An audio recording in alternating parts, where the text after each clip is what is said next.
vous plaît.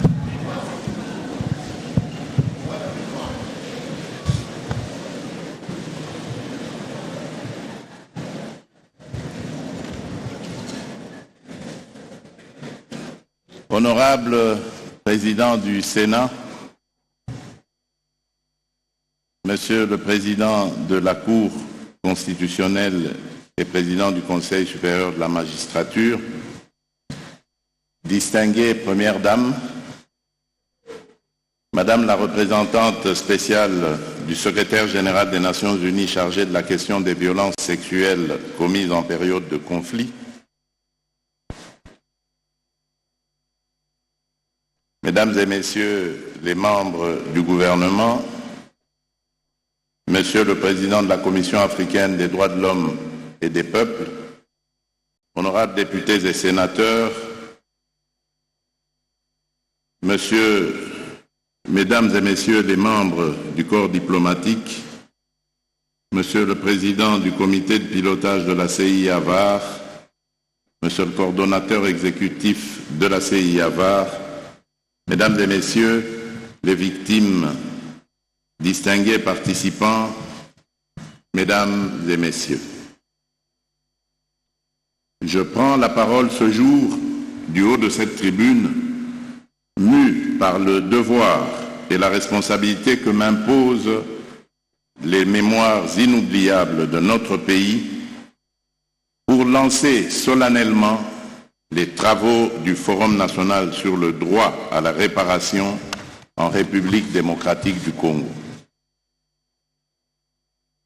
Cet instant revêt une importance, une portée à la fois historique et porteuse d'espérance pour notre peuple tout entier, et plus particulièrement pour les victimes et survivants des atrocités innommables qu'a subi notre nation depuis près de 3 décennies.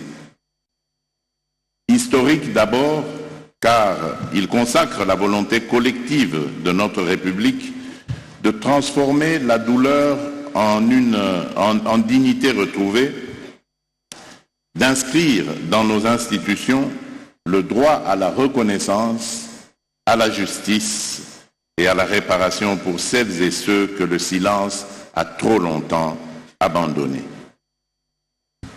Porteur d'espoir ensuite, car il s'inscrit dans la continuité de notre engagement résolu en faveur d'une justice transitionnelle, crédible et inclusive, fondée sur une approche holistique. Une justice qui répare, qui réconcilie et qui restaure. Une justice qui redonne à chaque victime sa place, sa voix, sa dignité, voire son humanité. Une justice enfin qui ouvre la voie à une paix durable bâtie sur la mémoire, la vérité et la reconnaissance des souffrances endurées. Je tiens à rendre un hommage tout particulier aux millions de victimes congolaises qui, par leur présence ou leur soutien, ont répondu à l'appel de ce forum.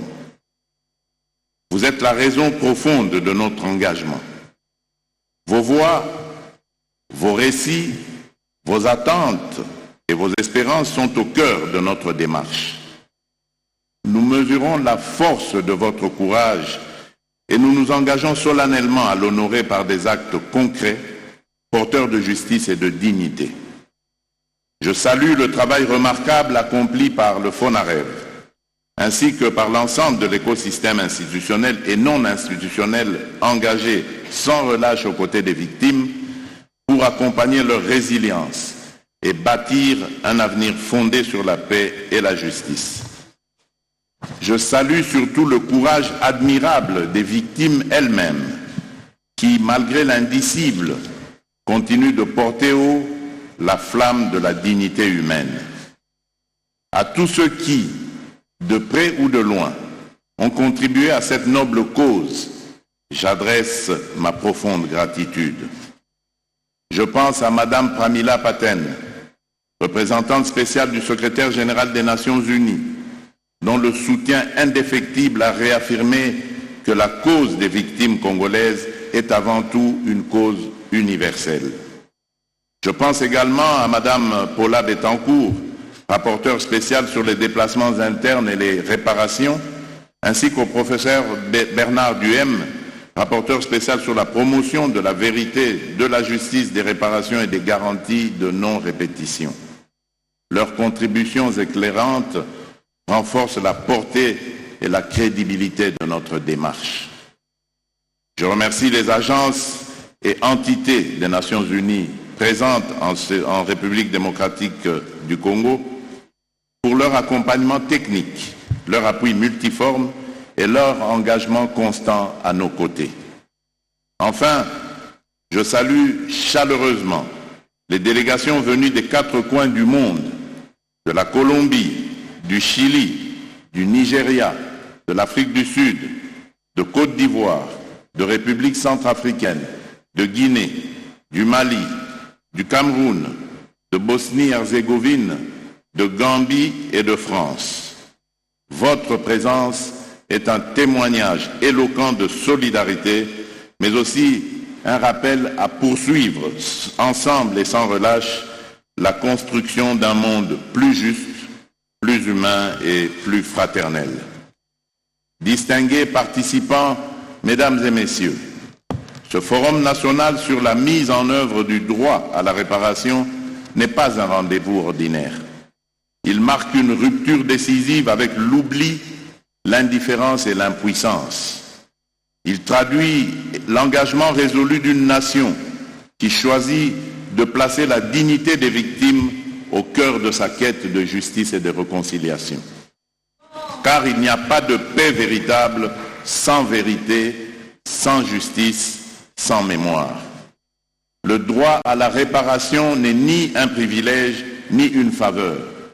C'est un droit fondamental, consacré par nos engagements nationaux et internationaux et constituant l'un des 4 piliers essentiels de la justice transitionnelle aux côtés de la vérité, de la justice et des garanties de non-répétition. À travers ce forum, le gouvernement réaffirme sa volonté inébranlable de ne laisser aucune victime dans l'ombre. Les violences sexuelles liées au conflit, les crimes de guerre et les violences graves des droits humains ne sauraient rester sans réponse. Il est temps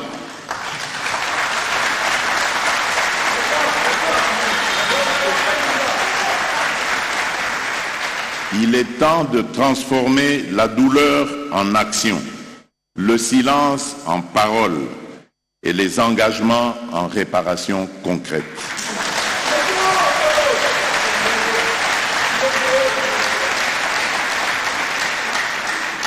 C'est dans cet esprit que j'ai impulsé la mise en œuvre de la justice transitionnelle dans notre pays.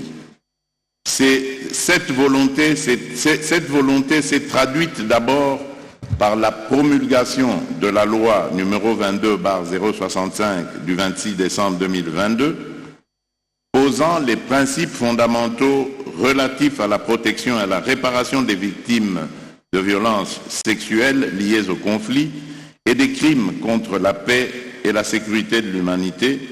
Ensuite, par la création du FONAREV, fonds exclusivement dédié à la réparation de ces victimes, et plus récemment par l'adoption, le 23 mai dernier, des textes complémentaires nécessaires à la consolidation du cadre normatif et institutionnel des autres piliers de la justice transitionnelle.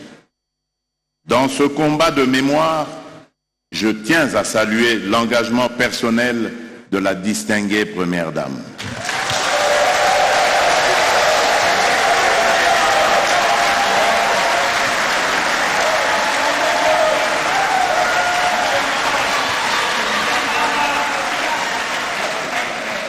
Son plaidoyer constant en faveur des victimes apporte à notre action une profondeur humaine et une noblesse morale qui l'honore et inspire la nation tout entière.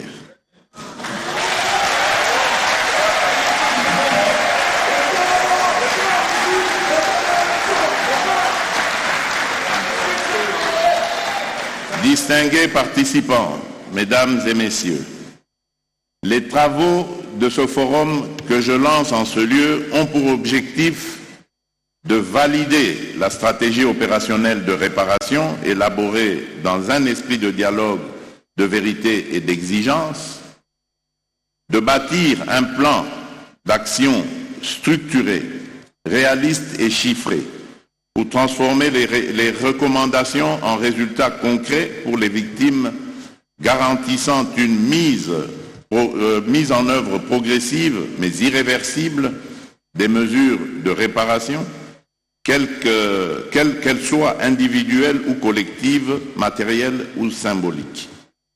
De renforcer l'unité des institutions, des partenaires, des communautés et des victimes dans ce combat pour la justice et la dignité.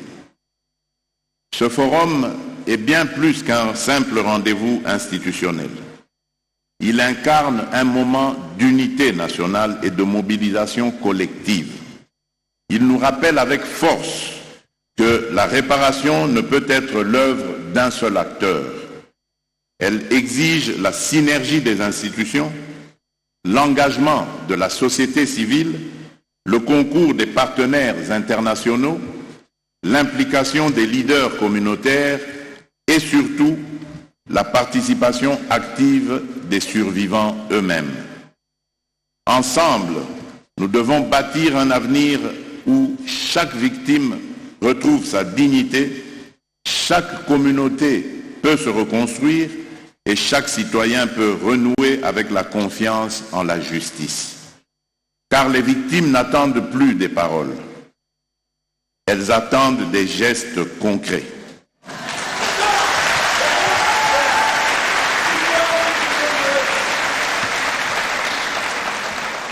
Des politiques publiques adaptées, des résultats mesurables. Elles veulent voir la République répondre à leurs blessures avec justesse, rigueur et humanité. La réparation ne saurait se suffire à elle-même si elle ne s'inscrit pas dans un projet plus vaste de justice transitionnelle. Celle-ci ne doit pas être perçue comme un concept abstrait, mais comme une réponse intégrée et cohérente aux exigences de vérité, de reconnaissance, de réparation et de non-répétition. Elle doit s'articuler autour de 4 piliers fondamentaux. La reconnaissance de la vérité sur notre histoire, la poursuite des auteurs des crimes les plus graves, la réforme de nos institutions pour prévenir la répétition des violences et la consolidation des efforts de paix dans l'est du pays et dans toutes les zones encore affectées par l'insécurité. Pour transformer ces engagements en actions concrètes, j'engage fermement le gouvernement de la République à assurer la mise en œuvre effective de la stratégie validée par ce forum à travers des mesures budgétaires réalistes, ciblées et l'alignement des politiques publiques, à plaider sur la scène régionale et internationale pour que les responsabilités soient assumées et que la solidarité s'exprime dans des actes concrets, à garantir la cohérence de l'action publique grâce à un pilotage renforcé, une coordination efficace entre les ministères compétents, le FONAREV, la CIAVA et l'ensemble de nos partenaires. Nous n'avons pas le droit de trahir l'espérance des victimes. Nous leur devons la vérité. Nous leur devons justice. Nous leur devons réparation. Et surtout,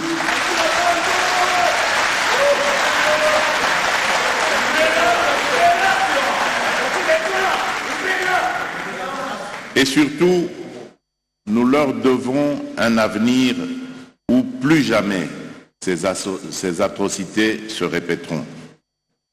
Et c'est aussi avec elles, sans exclusion aucune, que le cœur du Grand Congo devrait battre avec courage. Mesdames et Messieurs, distingués invités, je ne saurais clore mon propos sans rappeler ce triple impératif moral politique et historique qui doit guider notre action collective. Reconnaître, réparer et reconstruire.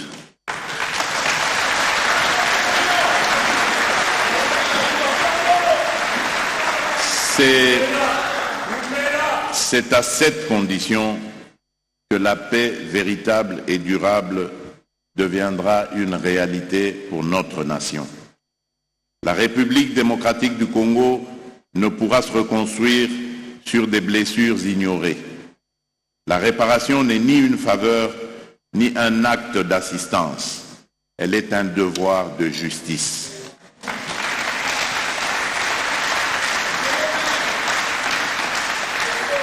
Elle affirme que des droits ont été bafoués, que des vies ont été brisées et qu'il appartient à l'État d'y répondre, non par charité, mais au nom de sa responsabilité régalienne.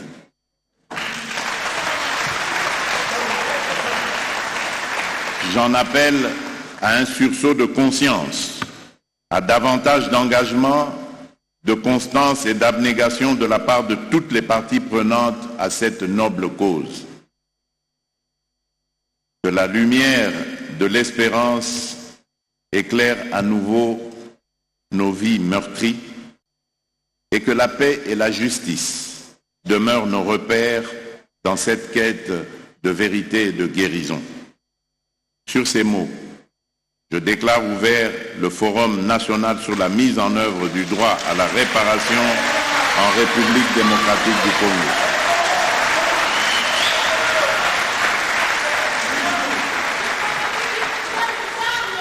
Que Dieu bénisse la République démocratique du Congo et son peuple. Je vous remercie. Poussema, le président de la République, ouvre donc ce forum par ce discours, un discours qui